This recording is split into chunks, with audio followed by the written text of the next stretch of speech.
अथ श्री अर्धनारीश्वराष्टोत्तरशतनामी स्तोत्रम्। चामुण्डिकाम्बां श्रीकण्ठः पार्वती परमेश्वरः महाराज्ञी महादेवः सदाराध्या सदाशिवः शिवार्धांगी शिवार्धांगो भैरवी कालभैरवः शक्ति त्रितयरूपाढ्या मूर्ति त्रितयरूपवान् कामकोटि सुपीठस्था काशीक्षेत्र समाश्रयः दाक्षायणी दक्षवैरी शूलिनी शूलधारकः हिंकार पंजरसुखी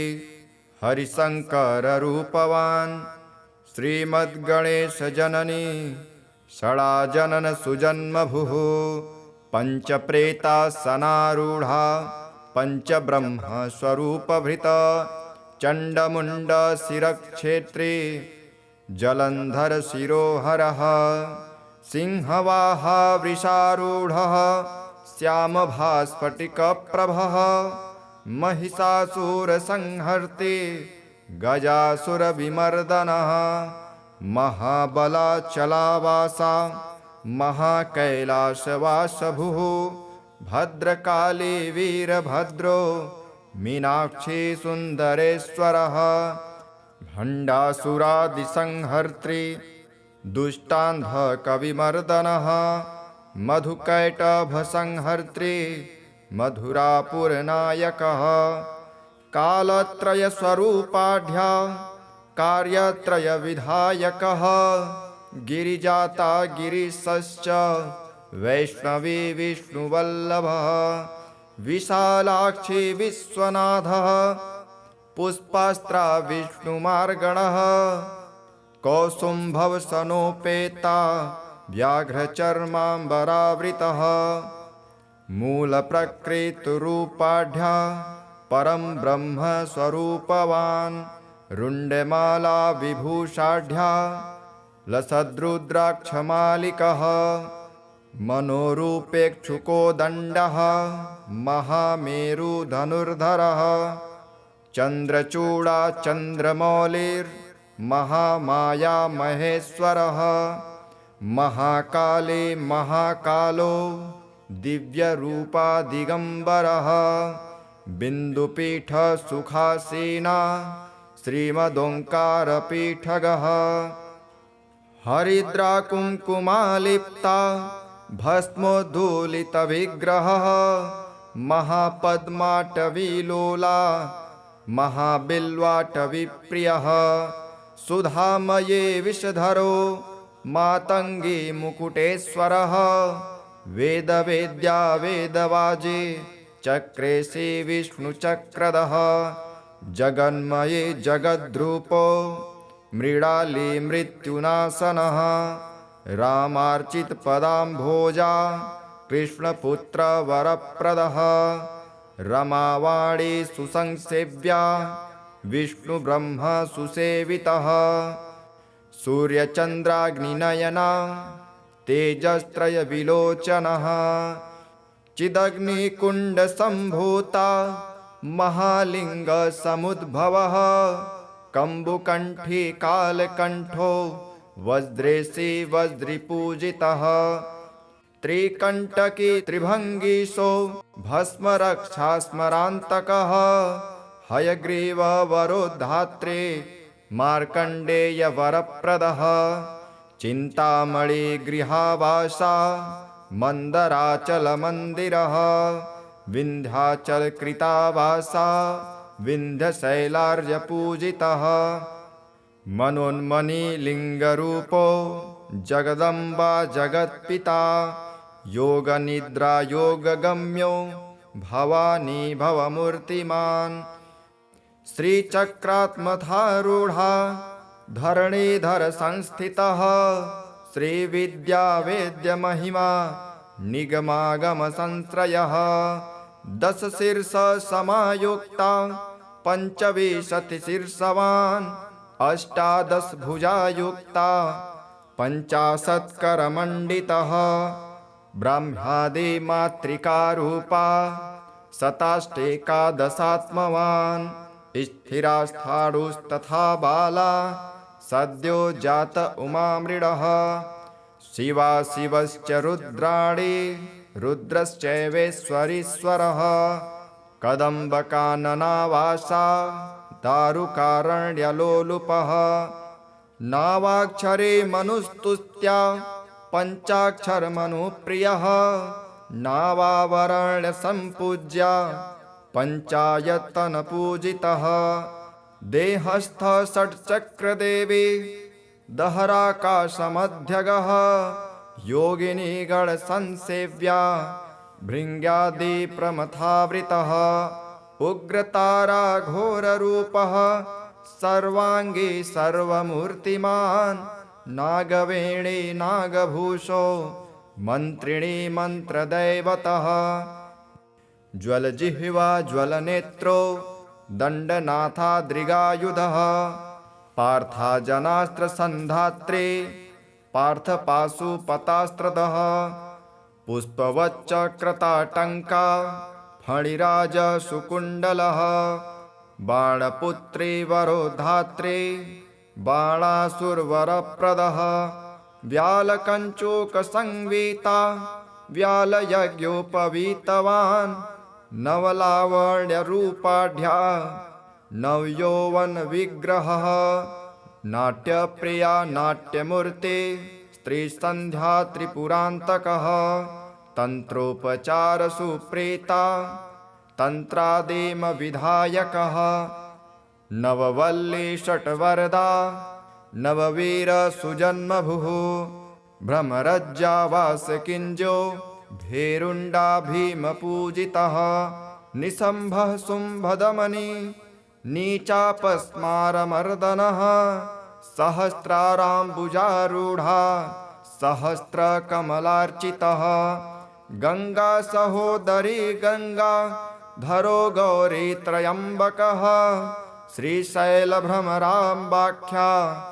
मल्लिकार्जुनपूजितः भवतापप्रशमने भवरोगनिवारकः चन्द्रमण्डलमध्यस्था मुनिमानसहंसकः प्रत्यङ्गिरा प्रसन्नात्मा कामेशी कामरूपवान् स्वयं प्रभा स्वप्रकाशः कालरात्रिकृतान्तहृत सदान्नपूर्तो भिक्षाटो वनदुर्गा वसुप्रदः सर्वचैतन्यरूपाढ्या सच्चिदानन्दविग्रहः सर्वमङ्गलरूपाढ्या सर्वकल्याणदायकः राजराजेश्वरी श्रीमद् राजराजप्रियङ्करः अर्धनारीश्वरस्येदं नाम्नामष्टोत्तरं शतम् पठर्चन सदा भक्त्या सर्वसाम्राज्यमाप्नुयात् चामुण्डिकाम्बां श्रीकण्ठः पार्वती परमेश्वरः महाराज्ञी महादेवः सदाराध्या सदाशिवः शिवार्धाङ्गी शिवार्धाङ्गो भैरवी कालभैरवः शक्तित्रितयरूपाढ्या मूर्तित्रितयरूपवान् कामकोटिसुपीठस्था काशीक्षेत्रसमाश्रयः दाक्षायणी दक्षवैरी शूलिनी शूलधारकः हिङ्कारपञ्जरसुखी हरिशङ्कररूपवान् श्रीमद्गणेशजननी षडाजननसुजन्मभुः पञ्चप्रेतासनारूढा पञ्चब्रह्मस्वरूपभृत चण्डमुण्डशिरक्षेत्री जलन्धरशिरोहरः सिंहवाहा वृषारूढः श्यामभास्फटिकप्रभः महिषासुरसंहर्ते गजासुरविमर्दनः महाबलाचलावासा महाकैलासवासभुः भद्रकाली वीरभद्रो मीनाक्षी सुन्दरेश्वरः भण्डासुरादिसंहर्त्री दुष्टान्धकविमर्दनः मधुकैटभसंहर्त्री मधुरापुरनायकः कालत्रयस्वरूपाढ्य कार्यत्रयविधायकः गिरिजाता गिरीशश्च वैष्णवी विष्णुवल्लभः विशालाक्षी विश्वनाथः पुष्पास्त्रा विष्णुमार्गणः कौसुम्भवसनोपेता व्याघ्रचर्माम्बरावृतः मूलप्रकृतिरूपाढ्य परं ब्रह्मस्वरूपवान् रुण्डमाला विभूषाढ्य लसद्रुद्राक्षमालिकः मनोरूपेक्षुकोदण्डः महामेरुधनुर्धरः चन्द्रचूडा चन्द्रमौलिर्महामाया महेश्वरः महाकाले महाकालो दिव्यरूपा दिगम्बरः बिन्दुपीठसुखासीना श्रीमदोङ्कारपीठगः हरिद्राकुङ्कुमालिप्ता भस्मोद्धूलितविग्रहः महापद्माटवीलोला महाबिल्वाटवीप्रियः सुधामये विषधरो मातङ्गी मुकुटेश्वरः वेदवेद्या वेदवाजे चक्रेशे विष्णुचक्रधः जगन्मये जगद्रूपो मृडाली मृत्युनाशनः रामार्चितपदाम्भोजा कृष्णपुत्रवरप्रदः रमावाणी सुसंसेव्या विष्णुब्रह्मसुसेवितः सूर्यचन्द्राग्निनयना तेजस्त्रयविलोचनः चिदग्निकुण्डसम्भूता महालिङ्गसमुद्भवः कम्बुकण्ठी कालकण्ठो वज्रेशे वज्रिपूजितः त्रिकण्टकी त्रिभङ्गीशो भस्मरक्षास्मरान्तकः हयग्रीववरोद्धात्रे मार्कण्डेयवरप्रदः चिन्तामणिगृहावासा मन्दराचलमन्दिरः विन्ध्याचलकृतावासा विन्ध्यशैलार्यपूजितः मनोन्मणिलिङ्गरूपो जगदम्बा जगत्पिता योगनिद्रा योगगम्यो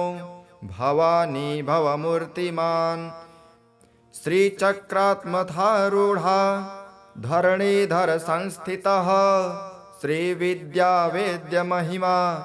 निगमागमसंश्रयः दशशीर्षसमायुक्ता पञ्चविंशतिशीर्षवान् अष्टादशभुजायुक्ता पञ्चाशत्करमण्डितः ब्रह्मादिमातृकारूपा शताष्टेकादशात्मवान्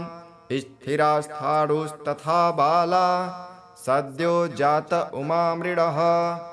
शिवा शिवश्च रुद्राणि रुद्रश्चैवेश्वरीश्वरः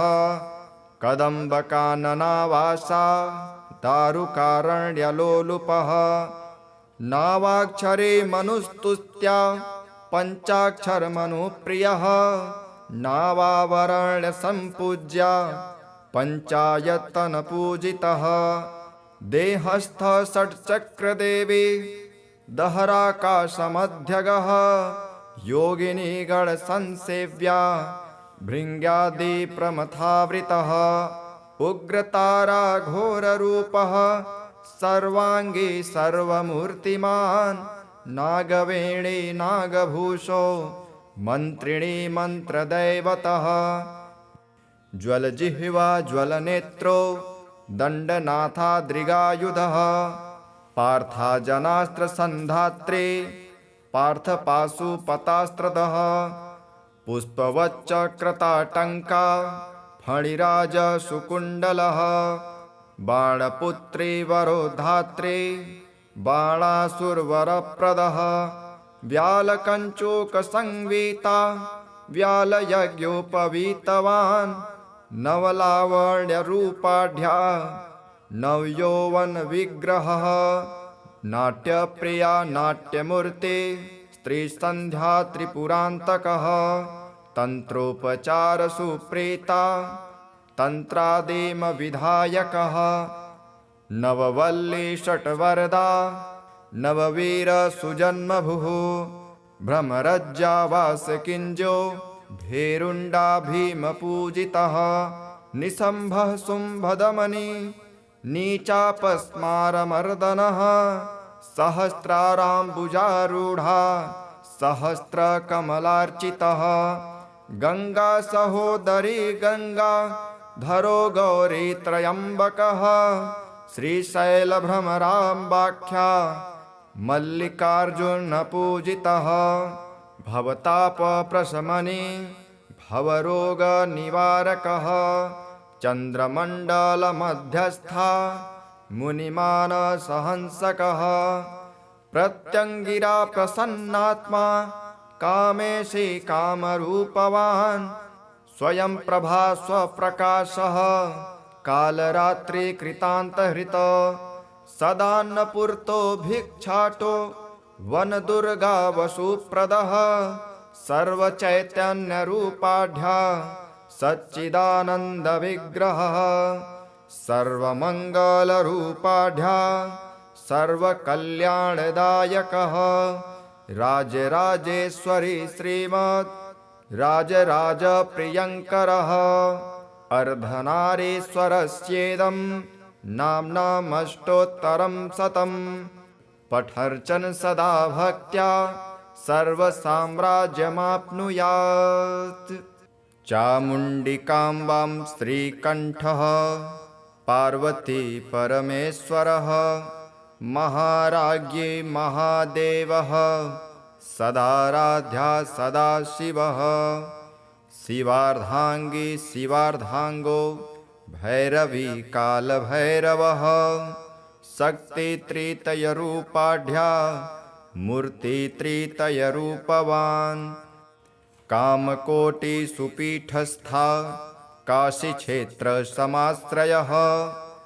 दाक्षायणी दक्षवैरी शूलिनी शूलधारकः हिंकारपञ्जरसुखी हरिशङ्कररूपवान् श्रीमद्गणेशजननी षडाजननसुजन्मभुः पञ्चप्रेतासनारूढा पञ्चब्रह्मस्वरूपभृत चण्डमुण्डशिरक्षेत्री जलन्धरशिरोहरः सिंहवाहा वृषारूढः श्यामभास्फटिकप्रभः महिषासुरसंहर्त्री गजासुरविमर्दनः महाबलाचलावासा महाकैलासवासभुः भद्रकाली वीरभद्रो मीनाक्षी सुन्दरेश्वरः भण्डासुरादिसंहर्त्री दुष्टान्धकविमर्दनः मधुकैटभसंहर्त्री मधुरापुरनायकः कालत्रयस्वरूपाढ्या कार्यत्रयविधायकः गिरिजाता गिरीशश्च वैष्णवी विष्णुवल्लभः विशालाक्षी विश्वनाथः पुष्पास्त्रा विष्णुमार्गणः कौसुम्भवसनोपेता व्याघ्रचर्माम्बरावृतः मूलप्रकृतिरूपाढ्या परं ब्रह्मस्वरूपवान् रुण्डमाला विभूषाढ्या लसद्रुद्राक्षमालिकः मनोरूपेक्षुकोदण्डः महामेरुधनुर्धरः चन्द्रचूडा चन्द्रमौलिर्महामाया महेश्वरः महाकाली महाकालो दिव्यरूपा दिगम्बरः बिन्दुपीठसुखासीना श्रीमदोङ्कारपीठगः हरिद्राकुङ्कुमालिप्ता भस्मोद्धूलितविग्रहः महापद्माटवीलोला महाबिल्वाटवीप्रियः सुधामये विषधरो मातङ्गी मुकुटेश्वरः वेदवेद्या वेदवाजे चक्रेशे विष्णुचक्रधः जगन्मये जगद्रूपो मृडाली मृत्युनाशनः रामार्चितपदाम्भोजा कृष्णपुत्रवरप्रदः रमावाणी सुसंसेव्या विष्णुब्रह्म सुसेवितः सूर्यचन्द्राग्निनयना तेजस्त्रयविलोचनः चिदग्निकुण्डसम्भूता महालिङ्गसमुद्भवः कम्बुकण्ठी कालकण्ठो वज्रेशे वज्रिपूजितः त्रिकण्टकी त्रिभङ्गीशो भस्मरक्षास्मरान्तकः हयग्रीववरोधात्रे मार्कण्डेयवरप्रदः चिन्तामणिगृहावासा मन्दराचलमन्दिरः विन्ध्याचलकृतावासा विन्ध्यशैलार्यपूजितः मनोन्मणिलिङ्गरूपो जगदम्बा जगत्पिता योगनिद्रा योगगम्यो भवानी भवमूर्तिमान् श्रीचक्रात्मधारूढा धरणीधर संस्थितः श्रीविद्या वेद्यमहिमा निगमागमसंश्रयः दशशीर्ष समायुक्ता पञ्चविंशतिशीर्षवान् अष्टादशभुजायुक्ता पञ्चाशत्करमण्डितः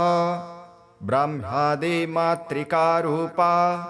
शताष्टेकादशात्मवान् स्थिरास्थाणुस्तथा बाला सद्यो जात उमामृडः शिवा शिवश्च रुद्राणि रुद्रश्चैवेश्वरीश्वरः कदम्बकाननावासा दारुकारण्यलोलुपः नावाक्षरे मनुस्तुत्या पञ्चाक्षरमनुप्रियः नावावरण्यसम्पूज्या पञ्चायतनपूजितः देहस्थ षट्चक्रदेवी दहराकाशमध्यगः योगिनी गणसंसेव्या भृङ्ग्यादिप्रमथावृतः उग्रतारा घोररूपः सर्वाङ्गी सर्वमूर्तिमान् नागवेणी नागभूषो मन्त्रिणी मन्त्रदैवतः ज्वलजिह्वा ज्वलनेत्रो दण्डनाथाद्रिगायुधः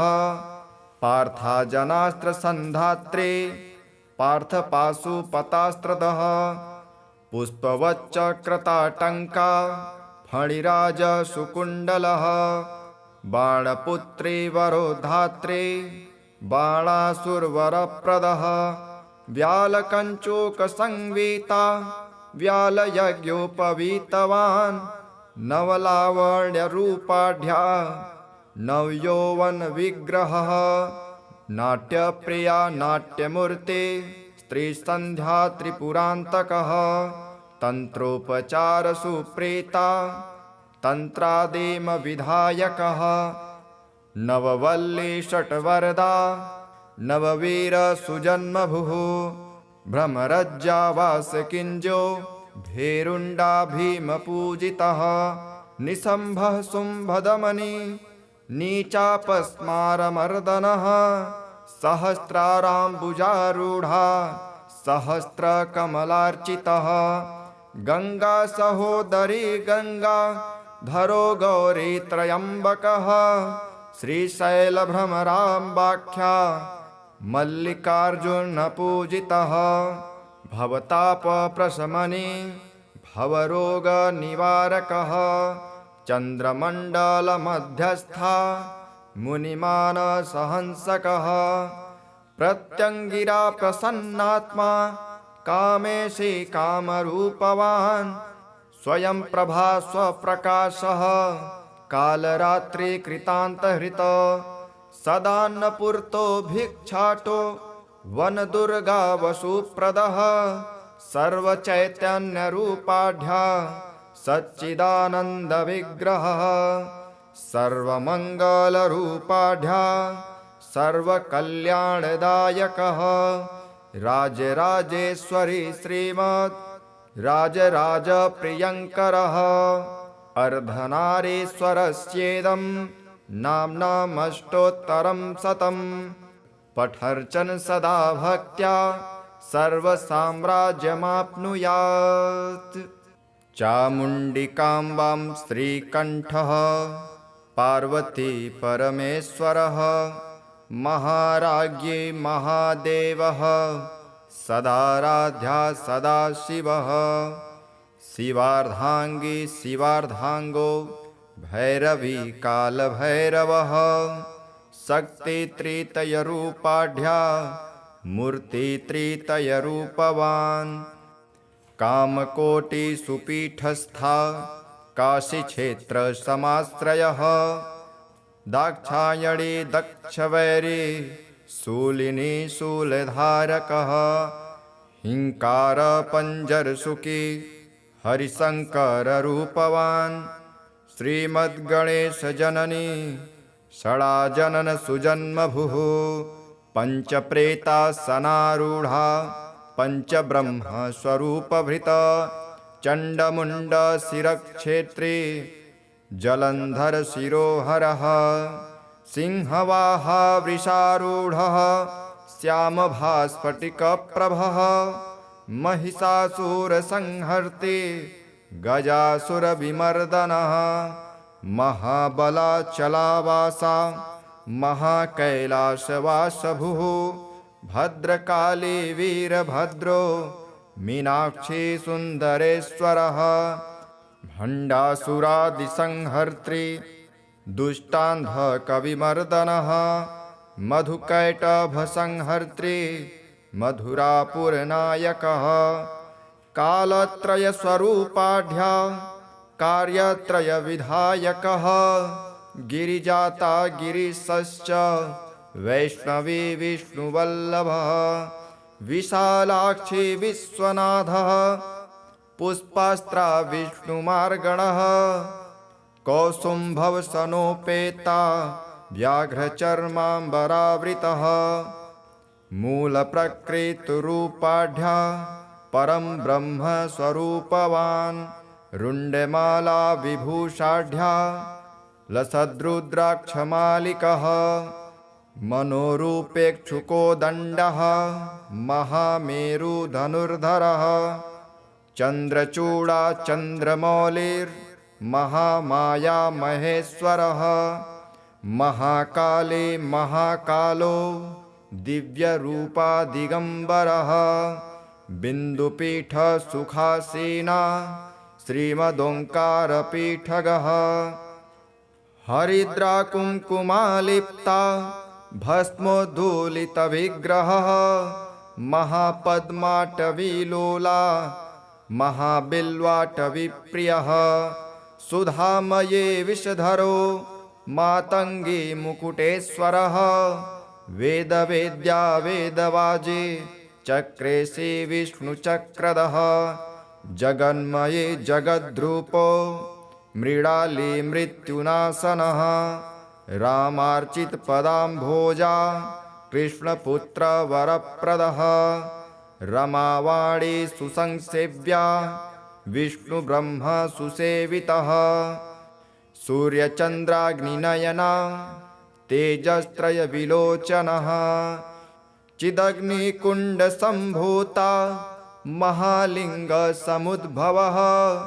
कम्बुकण्ठी कालकण्ठो वज्रेशी वज्रिपूजितः त्रिकण्टकी त्रिभङ्गीशो भस्मरक्षास्मरान्तकः हयग्रीववरोद्धात्रे मार्कण्डेयवरप्रदः चिन्तामणिगृहावासा मन्दराचलमन्दिरः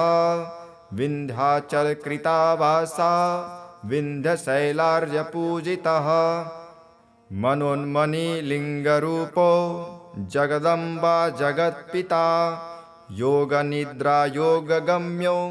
भवानी भवमूर्तिमान् श्रीचक्रात्मधारूढा धरणीधर संस्थितः श्रीविद्यावेद्यमहिमा निगमागमसंश्रयः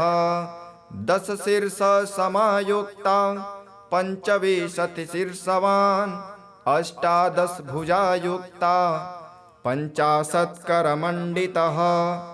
ब्रह्मादि मातृकारूपा 27 स्थिरास्थाणुस्तथा बाला सद्यो जात उमामृडः शिवा शिवश्च रुद्राणि रुद्रश्चैवेश्वरीश्वरः कदम्बकाननावासा दारुकारण्यलोलुपः नावाक्षरे मनुस्तुत्या पंचाक्षरमनुप्रियः नावावरण्यसम्पूज्या पंचायतनपूजितः देहस्थ षट्चक्रदेवी दहराकाशमध्यगः योगिनी गणसंसेव्या भृङ्ग्यादिप्रमथावृतः उग्रतारा घोररूपः सर्वाङ्गी सर्वमूर्तिमान् नागवेणी नागभूषो मन्त्रिणी मन्त्रदैवतः ज्वलजिह्वा ज्वलनेत्रो दण्डनाथाद्रिगायुधः पार्थाजनास्त्रसन्धात्रे पार्थपाशुपतास्त्रदः पुष्पवच्चक्रताटङ्का फणिराजसुकुण्डलः बाणपुत्री वरोधात्रे बाणासुरवरप्रदः व्यालकञ्चूकसंवीता व्यालयज्ञोपवीतवान् नवलावण्यरूपाढ्या नवयौवनविग्रहः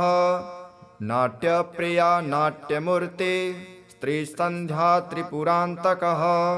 तन्त्रोपचारसुप्रीता तन्त्रादिमविधायकः नववल्ली षट्वरदा नववीरसुजन्मभुः भ्रमरज्जावासकिञ्जो भेरुण्डा भीमपूजितः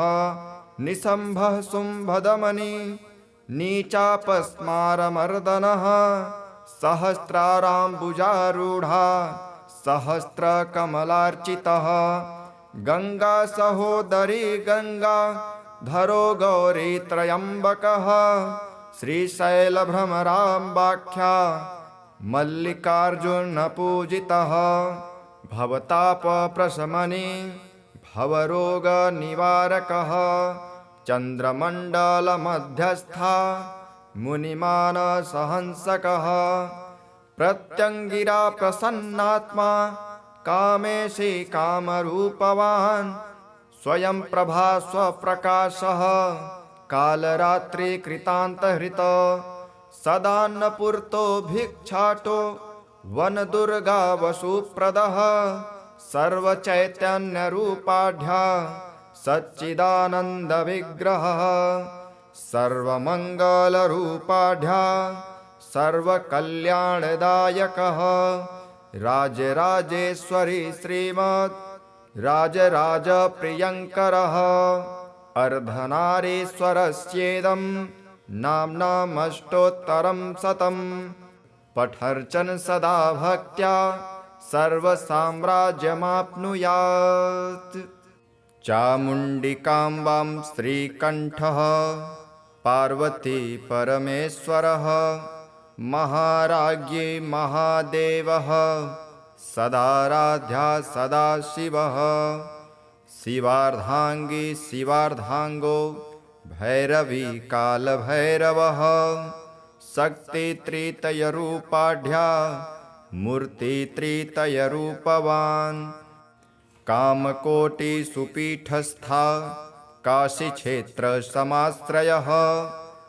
दाक्षायणी दक्षवैरी शूलिनी शूलधारकः हिंकारपञ्जरसुखी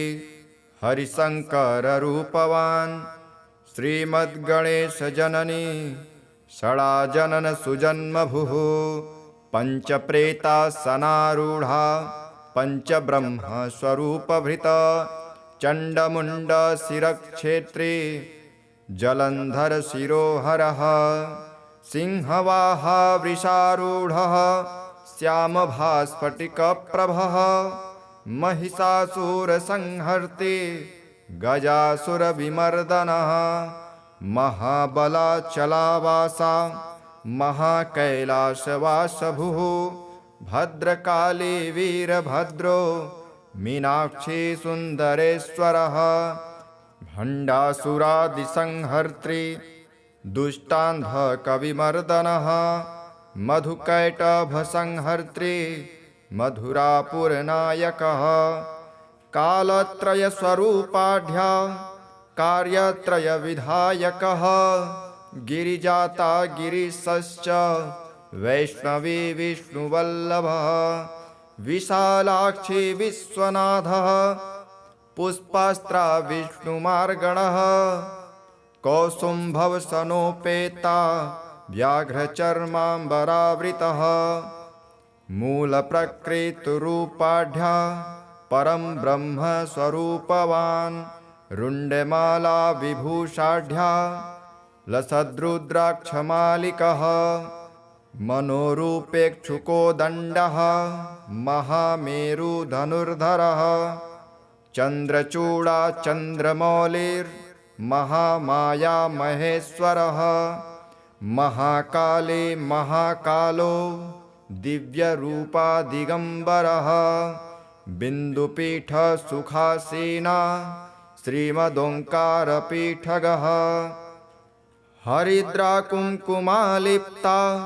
भस्मोद्धूलितविग्रहः महापद्माटवीलोला महाबिल्वाटवीप्रियः सुधामये विषधरो मातङ्गी मुकुटेश्वरः वेदवेद्या वेदवाजे चक्रेशे विष्णुचक्रधः जगन्मये जगद्रूपो मृडाली मृत्युनाशनः रामार्चितपदाम्भोजा कृष्णपुत्रवरप्रदः रमावाणी सुसंसेव्या विष्णुब्रह्मसुसेवितः सूर्यचन्द्राग्निनयना तेजस्त्रयविलोचनः चिदग्निकुण्डसम्भूता महालिङ्गसमुद्भवः कम्बुकण्ठी कालकण्ठो वज्रेशे वज्रिपूजितः त्रिकण्टकी त्रिभङ्गीशो भस्मरक्षास्मरान्तकः हयग्रीववरोद्धात्रे मार्कण्डेयवरप्रदः चिन्तामणिगृहावासा मन्दराचलमन्दिरः विन्ध्याचलकृतावासा विन्ध्यशैलार्यपूजितः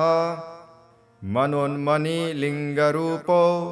जगदम्बा जगत्पिता योगनिद्रायोगगम्यो भवानी भवमूर्तिमान् श्रीचक्रात्मधारूढा धरणीधर संस्थितः श्रीविद्यावेद्यमहिमा निगमागमसंश्रयः दशशीर्षसमायुक्ता पञ्चविंशतिशीर्षवान् अष्टादशभुजायुक्ता पञ्चाशत्करमण्डितः ब्रह्मादिमातृकारूपा शताष्टेकादशात्मवान् स्थिरास्थाणुस्तथा बाला सद्यो जात उमामृडः शिवा शिवश्च रुद्राणि रुद्रश्चैवेश्वरीश्वरः कदम्बकाननावासा दारुकारण्यलोलुपः नावाक्षरे मनुस्तुत्या पञ्चाक्षरमनुप्रियः नावावरण्यसम्पूज्या पञ्चायतनपूजितः देहस्थ षट्चक्रदेवी दहराकाशमध्यगः योगिनी गणसंसेव्या भृङ्ग्यादिप्रमथावृतः उग्रतारा घोररूपः सर्वाङ्गी सर्वमूर्तिमान् नागवेणी नागभूषो मन्त्रिणी मन्त्रदैवतः ज्वलजिह्वा ज्वलनेत्रो दण्डनाथाद्रिगायुधः पार्थाजनास्त्रसन्धात्रे पार्थपाशुपतास्त्रदः पुष्पवच्चक्रताटङ्का फणिराज सुकुण्डलः बाणपुत्री वरो धात्री बाणासुरवरप्रदः व्यालकञ्चूकसंवीता व्यालयज्ञोपवीतवान् नवलावण्यरूपाढ्या नवयौवनविग्रहः नाट्यप्रिया नाट्यमूर्ते स्त्रीसन्ध्या त्रिपुरान्तकः तन्त्रोपचारसुप्रीता तन्त्रादेमविधायकः नववल्ली षट्वरदा नववीरसुजन्मभुः भ्रमरज्जावासकिञ्जो भेरुण्डा भीमपूजितः निशम्भः शुम्भदमनी नीचापस्मारमर्दनः सहस्राराम्बुजारूढा सहस्रकमलार्चितः गङ्गासहोदरी गङ्गा धरो गौरीत्रयम्बकः श्रीशैलभ्रमराम्बाख्या मल्लिकार्जुनपूजितः भवतापप्रशमनी भवरोगनिवारकः चन्द्रमण्डलमध्यस्था मुनिमानसहंसकः प्रत्यङ्गिरा प्रसन्नात्मा कामेशी कामरूपवान् स्वयं प्रभा स्वप्रकाशः कालरात्रिकृतान्तहृत सदान्नपूर्तो भिक्षाटो वनदुर्गा वसुप्रदः सर्वचैतन्यरूपाढ्या सच्चिदानन्दविग्रहः सर्वमङ्गलरूपाढ्या सर्वकल्याणदायकः राजराजेश्वरी श्रीमत् राजराजप्रियङ्करः अर्धनारीश्वरस्येदं नाम्नामष्टोत्तरं शतं पठर्चन सदा भक्त्या सर्वसाम्राज्यमाप्नुयात्। ॐ इति श्रीस्कन्धमहापुराणे अर्धनारीश्वराष्टोत्तरशतनामस्तोत्रम्।